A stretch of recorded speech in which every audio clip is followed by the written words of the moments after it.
How you doing? I almost just died. You almost just died? Like literally as I was coming back from getting a drink of water between these recordings. Wow. I I'm wearing my work pants still, and I Okay. sat down and my wallet edge caught on the arm of my chair and hung me up and tilted me sideways into the bookshelf next to me at a surprising angle, and the chair almost went sliding out from under me, which would Wow. have dragged my head along the bookshelf, Uh-huh. maybe snapping my neck. Whoa. It's a good chair. Hoisted by his own petard, I Jesse know, met right? his demise with the thing he loved the most, gaming books. Right. I would love the irony of that. He died as he lived. You know, if if that actually had happened, I want you to know that I love you.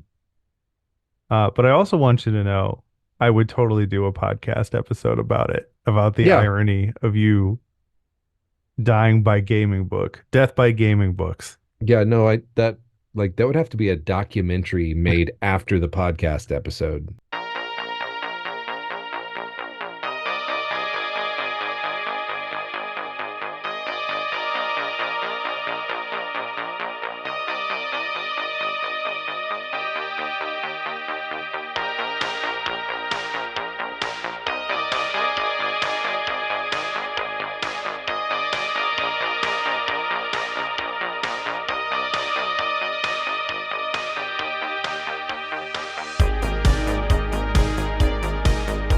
Welcome and well met. This is the Jaunty Mantis podcast, and this is a podcast about tabletop role playing games where Jesse and I ask creative questions for curious gamers. I have a question for you since we asked Oh, questions. yeah.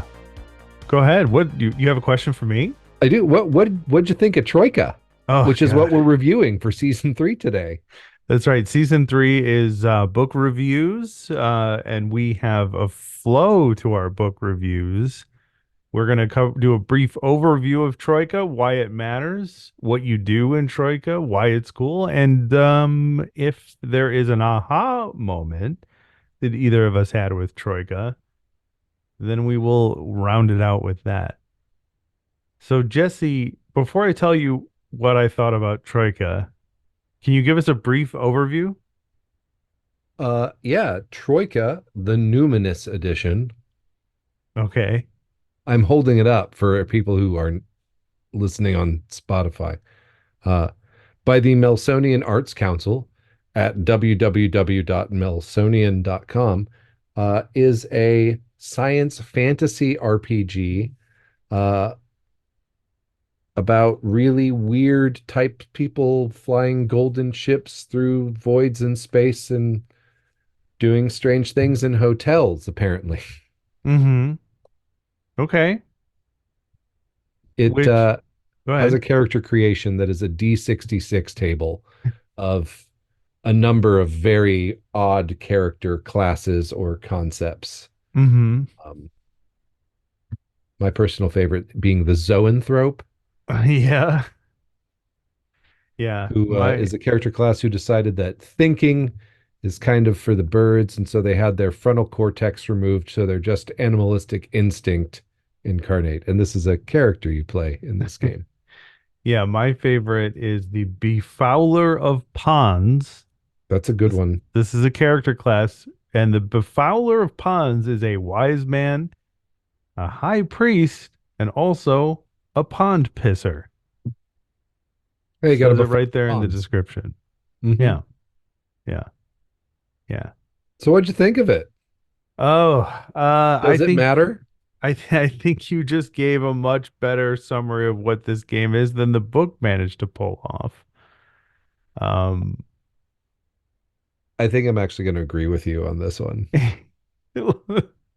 I think before we really get into this game, I would like to say, so we are recording this on April Fools, and this game is what I imagine you would give to someone or play on April Fools. Like, I could see a gaming group being like, "Oh, we should play this game called Troika. It's gonna be great. Let's roll up characters."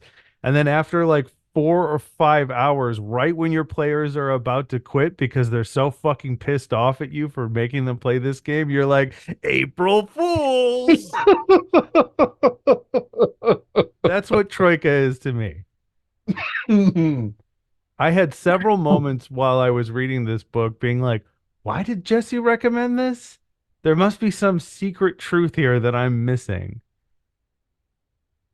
So I would like you to explain that to me. What is the secret truth I'm missing? Yeah, so I think like there is potential in every game that could be called OSR to Mm-hmm. be on a slider of Yes album covers, Mm-hmm. right? This is the one where the slider's all the way up, so it's just abstract shapes and color forms. Yeah. And sometimes you're in the mood to listen to that, or I am at least. Um, I liked the fast character creation. Uh, I liked the oddity of the characters, the sheer just diversity of them.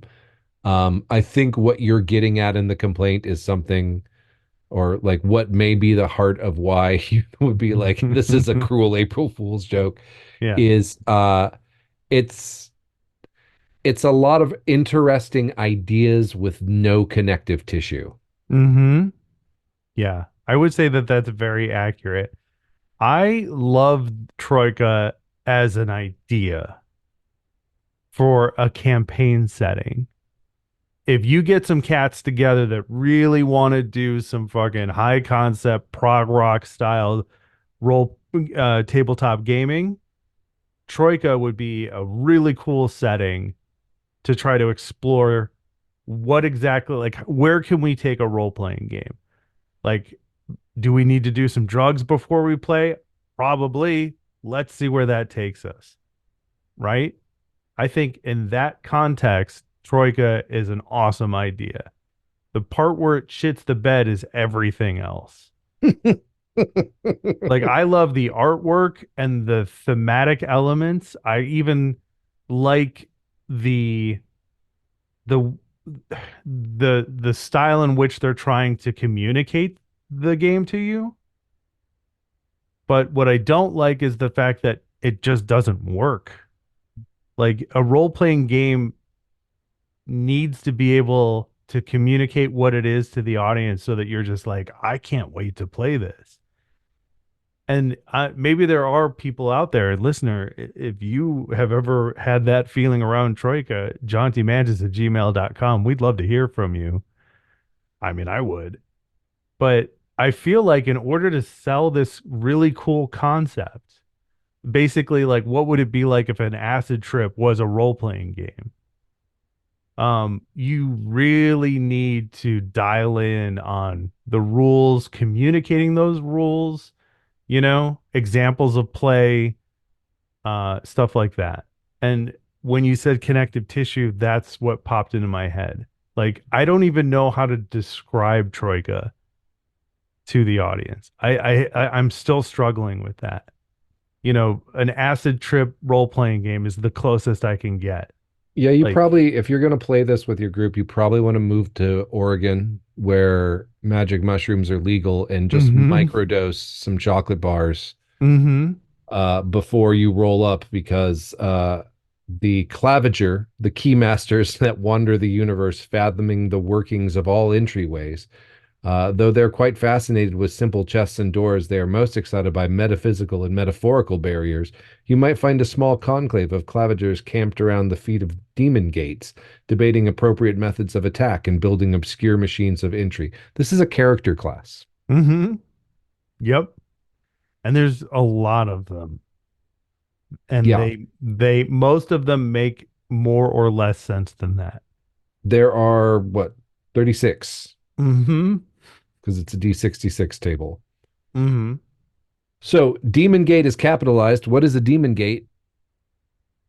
I think this might be the problem that you're Mm-hmm. having with it. What is a demon gate? Because it doesn't tell you other than it mentions there is one in this character class description. I don't And know that's what that is. that's what I mean by the lack of connective tissue. Mm-hmm. So I think there is a play style, and this is what makes this it's that can be happen in the OSR that I get why you say that. No harm, no foul. I agree with you in some ways. This would be a really hard sell to people who are not steeped in this gaming style. Mm-hmm. But like my first gaming experience was D&D basic red box. Mm-hmm. Like where the fantasy exposure I had had was pretty much at that point I had read Lord of the Rings. And that was not Lord of the Rings. Mm-hmm. The basic set was not Lord of the Rings. I didn't, there was no world in that. There were just these spells, these assumptions. I don't even think it listed gods for clerics. Mm-hmm. Like it was just like, here are the rules. Here are monsters. Here's an example with a dungeon that you go through. Here's a little starter adventure. And you just went from there. Mm-hmm. And there's a more sort of, I think this is why it matters. There's a more limber approach to OSR of like, you don't need the answer. It doesn't matter. Here's a cool idea. Let's put it in front of you. And then you decide how your character tries to interact with it. And we'll do a ruling, not a rule, to Mm-hmm. figure out like, does the claviger build the machine to open the demon gates? Do a Okay. group of clavigers need help building a machine? Hey, there's an adventure plot. Like, so these clavigers, yeah, you're sailing on like you just take the elements and you just go. There's no right answer for what they are. And that is hard to do Mm-hmm. and a little bit terrifying. It's hard to do when there's 33 backgrounds or character classes. Uh, they're called backgrounds in the book, but they're basically character classes. It's hard to do with 33 of them. Why not give me four or five and then focus the all the elements around those four or five, right? And teach me the game through those four or five. Like let one of them be number 33. I had it right in front of me. Bear with me here for a moment. I don't know how to pronounce this word. Lansquenet is the name of this background or class. And the description says you are a mercenary retained in the exclusive service of the Phoenix Throne, handsomely paid and sent to distant spheres on golden ships to spread the ineffable glory of your lords at the tip of your flaming sword. Now, that is something I can wrap my head around. And I'm not saying they all need to be basic, extrapolations of fundamental ideas, but that is a perfect entry point to this concept. It has enough of what you're describing. I don't know what the Phoenix Throne is. I don't know what distant spheres on golden ships means. I don't know exactly what it means to spread ineffable glory, but I can put enough of this together to be interested. And then when it goes into the different possessions, um, and the advanced skills, like I can wrap my head around this class or this background. And that's what I felt like it needed is like give me some entry. Like I feel like this game needs a starter edition. Mm. But it's hard to write a starter edition when the whole concept of your role playing game is, hey, we did mushrooms and then Bill started doing a tarot reading for everybody and then we started playing a role playing game. Because that's what this game seems like to me. Like it seems like a bunch of friends took some drugs, did a tarot reading, and was like, "What if this was a fucking role playing game where geniuses?" And they recorded it, and then they made a book out of it. Because some of this stuff I'm really here for, especially the artwork. I love the artwork in this game. The artwork felt very adjacent to me to actually your art. Oh, okay. Well, maybe maybe that's why I love it so much. Just uh, a quick sample from the included adventure, because there is mm-hmm, an adventure included. Uh, mm-hmm, so yes, the Blancmange and Thistle, an introductory adventure. Thank you, Monty Python's Flying Circus, and an extended skit about alien Blancmanges turning everyone into Scotsmen so they could win at Wimbledon, um, Yeah. for telling me how to pronounce this word written on the page as Blanc. I would never have been able to manage that without Monty Python. So thank you. Blancmange. Um,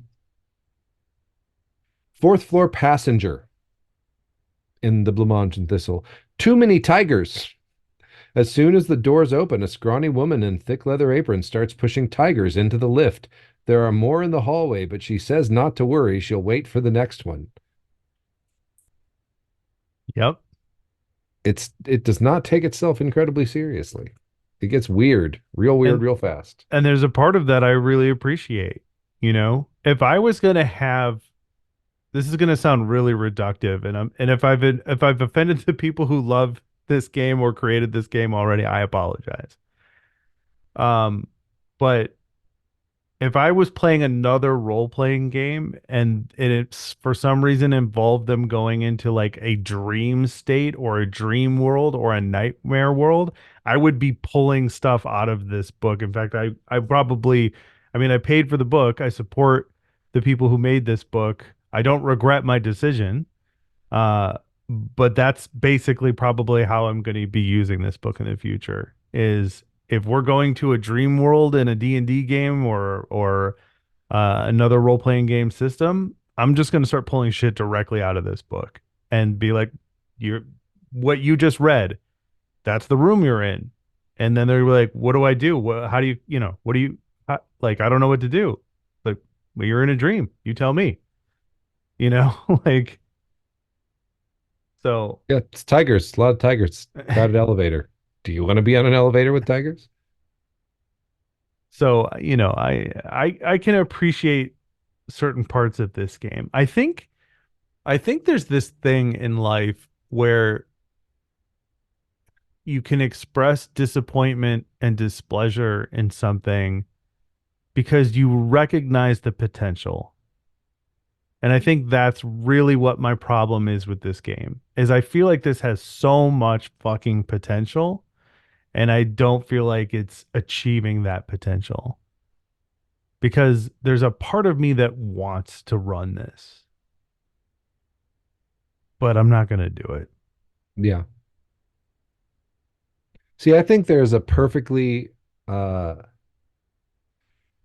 legitimate reading of this text where we have segment 3 is what do you do in the game. I don't Hmm. think this book answers that question, Yeah, I would agree with that. and that makes it sort of hard to play. Hmm. And so I think there's a perfect, it's not my reading, but I completely understand a reading of this that like this is a whole lot of style with not a lot of substance. Hmm. And Well, then how I would don't want to you? put words in your mouth, but I feel like that's the No, TLDR. that's perfectly put. Yeah. Yeah, Um, you nailed it. What would be the way that how would you respond to it? What is your I guess this is our why it matters section, but yeah, it's a whole lot of shiny things to wrap around your own substance you brought with you. hmm. Um, I like the wilder, weirder science fantasy OSR stuff just as a thought experiment, even Hmm. if I don't ever run it. Um, and I'm actually the mechanically for this one, I'm kind of curious about the initiative system. Hmm. I Okay. think it's neat. Explain the initiative system then.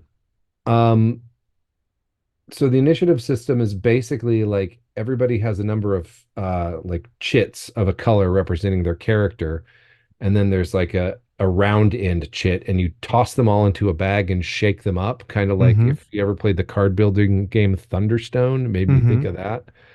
Some monsters, if a monster is bigger, it might have more initiative tokens to added to the stack. If they're small and fast, they might have like two each.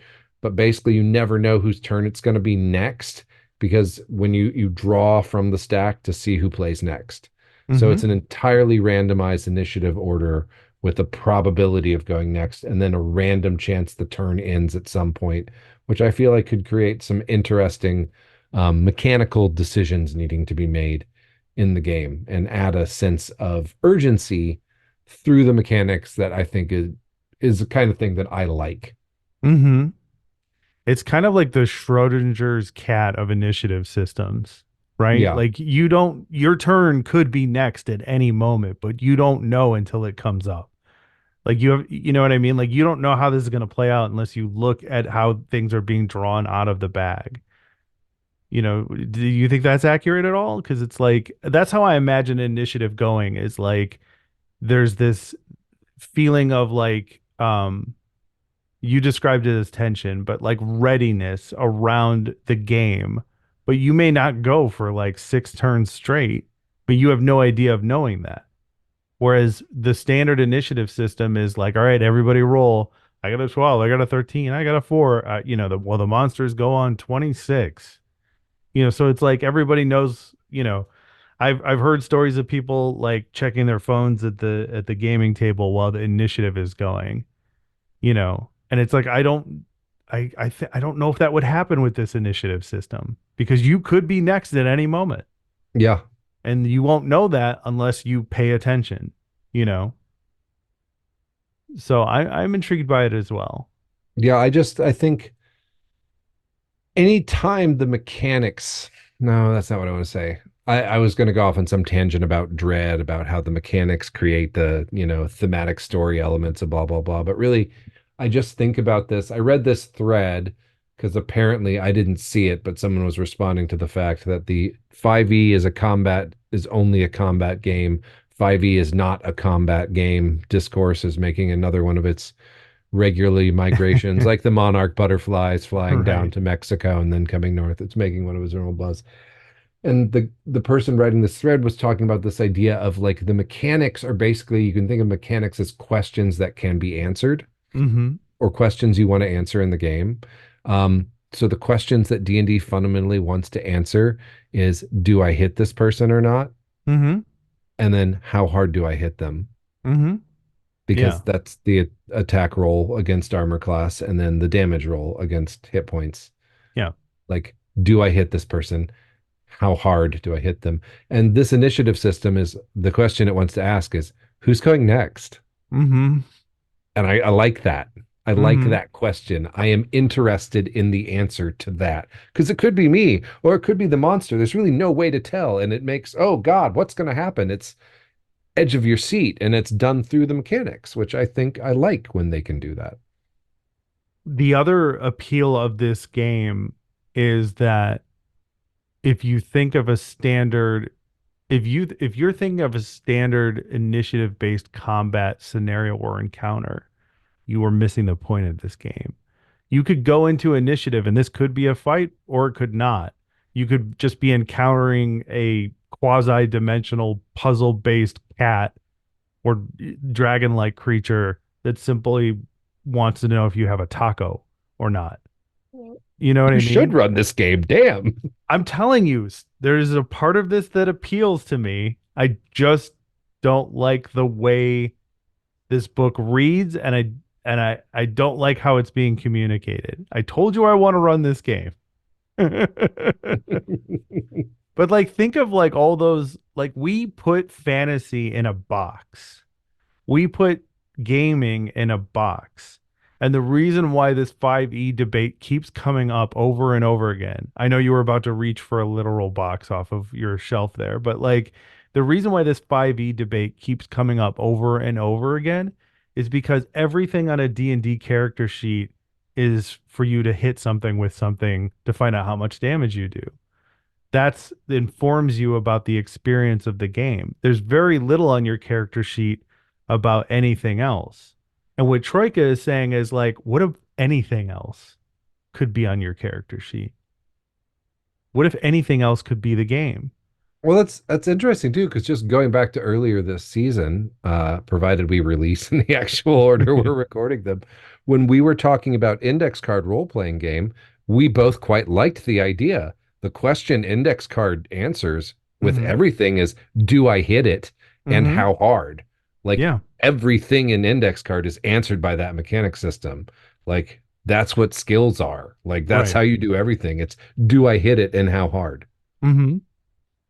And take take our 5e game from last night, run being very expertly run by J5. It's been an It was a good absolute sesh. yeah, it's been an absolute pleasure to play in this game. Was last night's game session filled with combat? There weren't a lot of rolls last night, Exactly. which is So weird because D&D is totally a combat. everything on our character sheet says shoot this at that, hit this with that, cast this to deal damage, necrotic damage with this. That's not what we did in the game. Well, I think also though we are experienced role players, more interested in the story of our characters. Yeah, no, I know what you're saying. Yeah. Like there was no mechanics for role play on our character sheets. That's part of the beauty of our hobby and why I'm obsessed with it. It's like it's this very unique thing. There's nothing on our character sheet about role play, but that's what we did for the majority of the time. The characters in this game are a scrappy goblin monk, a warforged with a demon inside of him. Correct me if I'm wrong. That's me, A tiefling rogue warlock. who really likes impersonating somebody's grandmother. I think there's a little Red Riding Hood thing going on, like a Yep. reverse Little Red Riding Hood thing going on. And a deep gnome, a depressed deep gnome who's speaking to the rocks and doesn't like what they're telling him, Hmm. you know? And then we also have my favorite character of the bunch, which is Kurt's character. All the rest of these characters are like the freak force. And then he's just like the human, The human wizard. you know? We go into a deep cavern and he's the only person that can't see in the dark, you know? And Kurt's playing this character so perfectly. I absolutely love it. I'm like, I hang on every single thing he says because he's just playing this like dry wit of the character, um, who is just being like the normal guy in the freak force. And he's like killing it. I absolutely love it. But none of that is on our character sheets. And I think that's the potential that's missing from Troika. Like Troika has the potential to change the way we think about what a role playing game is and how to play it. And I'm just kind of disappointed Mm. that it didn't go further, do more. One of the biggest complaints about Fate, which we'll cover again when we get to the episode about the Fate core game, is like one of the biggest problems with Fate is it does not take into account who might be picking up this book. Like anybody who creates a role playing game has to come to this uncomfortable truth that the person who's most likely to pick up your game, their reference point is 5e Dungeons and Dragons, or at least third or fourth edition Dungeons and Dragons, depending on when you wrote your game. But like that's who you have to write to. And if you consider that a lowest common denominator, and I don't, but if you do because you wrote Troika, I don't know. I don't maybe I should presuppose my opinions on other people, but like you have to take into account that people came to your game from the world's most popular one. Does that make any sense? I don't know that you do. Okay, I'm interested. So, like, if you want to market your game, Mm-hmm. if you want your game to be successful, if you want your game to be a competitive product, I think you very much do have to do that. Okay. Um, but this is like an indie rock album, like that somebody recorded on, their little 4 track in the basement. Mm-hmm. I don't think they were terribly concerned with the commercial success of it. True. And so I evaluate it as an art project. But yeah, it does not do those things you would need to do to get a whole lot of buy-in. I don't know. I think we need to just try it. I think you're right, but I we need to select the right group for it. Yeah. Like I Yeah. feel like excuse me. I feel like this is the game that Chris should run for us. You think, oh, but I really wanted to make him do Roll Master. But Oh, yeah, okay, you're we'll do right. Roll Master. Yeah, we'll do both. Yeah. Um the other comparison I would make for this game, have you ever seen the movie Primer, the time travel No. movie? Oh, okay. Wait, Well, what's it about?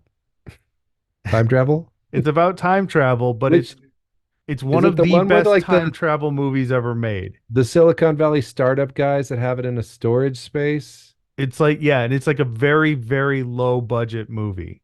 and they keep like, yeah, okay, I have seen it. I There's been don't, yeah. So this book is the water fountain scene in Primer. There's a scene in Primer where some of the most important information about what this movie is about and what is happening in the plot takes place between a couple of characters in front of a water fountain. And for some reason, the people who made this movie on such a low budget thought it would be a good idea to have the ambient sound of a water fountain basically just like overplaying over everything else. And because they didn't have the equipment or money or whatever in order to like isolate that sound or whatever account for it, it like almost completely ruins the scene because there's just this sound of this water fountain from the background over everything. And you're just like, you have to turn on the subtitles. You're just like, what did they say? What are they talking about? That's what this book is to me. It's like, why did you put your fucking scene in front of this water fountain?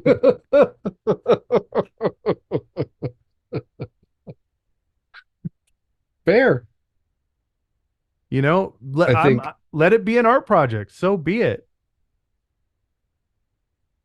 I just it's for the listeners, just a little behind the scenes view. Before we fired up this recording, Maddie said, just remember if we get in an argument about this one, I still love you. Yeah, Because yeah, it's we're gonna differ on some things sometimes, yeah, yeah. but it's okay. It's definitely okay. If we agreed on everything, this would be a terrible podcast. True. True. Um, I don't know that I had a singular like aha moment. I kind of like this kind of already spoke my language Mm-hmm. of game, so there wasn't like an aha, the OSR is strange, like a Uriah Heep album cover. I'm like, no, I knew that. Mm-hmm. Um, yeah, I was surprised by some of the mechanical innovations, like the initiative system. I think that's a thing I might want to try and steal for something. I don't know what. Um,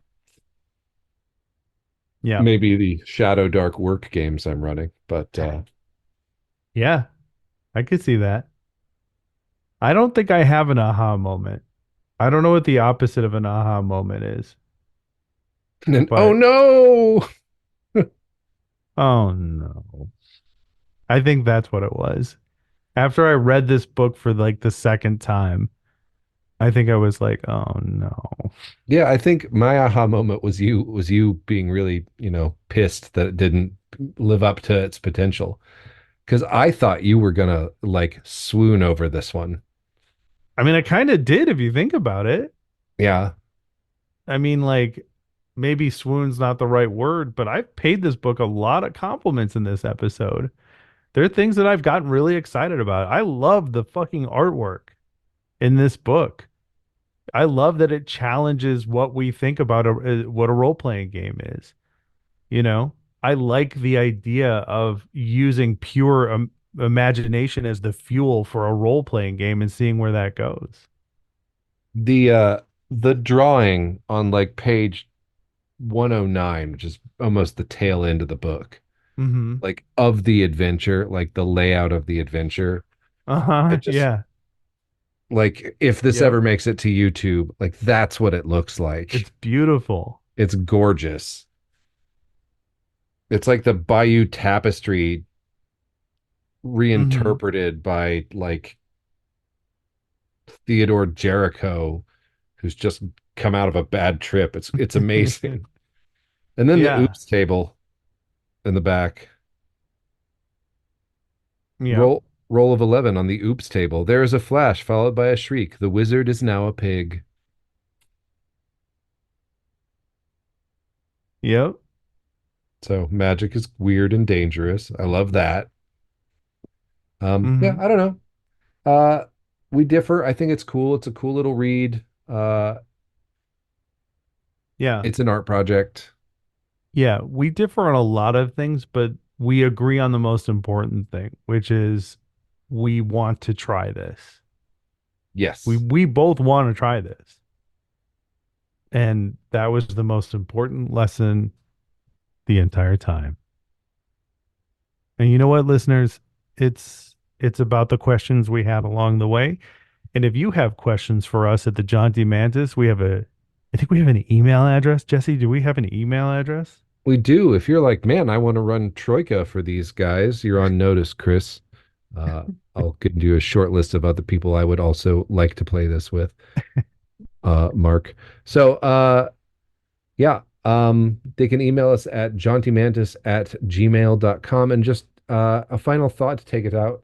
As I've been listening to the Search Engine podcast, PJ Vought's been talking to a lot of people who are like critics. And one of the things he admires about critics that I'm sort of admiring and trying to get into these days is the idea that, like, you don't hate something. You say it's interesting to some people. I wonder what makes it interesting, or this is important to things. Mm-hmm. I think you do that.